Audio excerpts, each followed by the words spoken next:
भगवत गीता से पूछोगे परमेश्वर कौन है, तो जवाब मिलेगा कि श्री कृष्ण ही परमेश्वर है।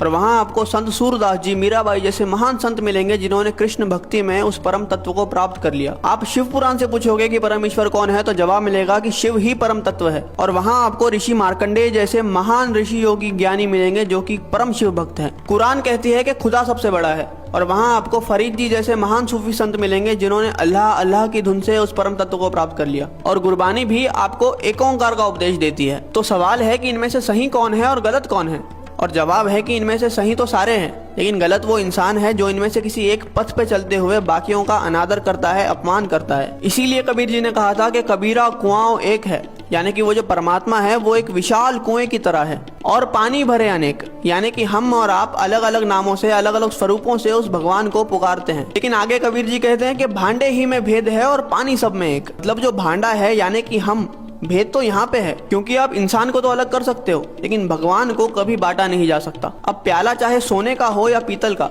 उसके अंदर जो पानी है वो तो अंत में प्यास ही बुझाएगा।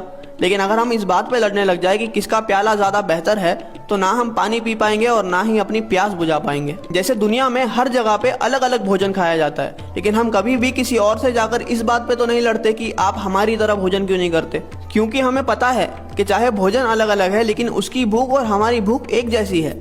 हो सकता है कि वो ब्रेड खाकर अपनी भूख मिटा रहा है और हम रोटी खाकर, लेकिन उसका असर जो हमारी बॉडी पे होगा वो एक जैसा ही होगा। इसलिए हमारी पेट की भूख तो मिट जाती है लेकिन हमारी परमार्थ की भूख कभी मिट ही नहीं पाती। हम लड़ने में इतने बिजी है कि हमें खाने की, यानी कि उस भक्ति को अनुभव करने की फुर्सत ही नहीं है। कबीरा कुआं एक है और पानी भरे अनेक, भांडे ही में भेद है, पानी सब में एक।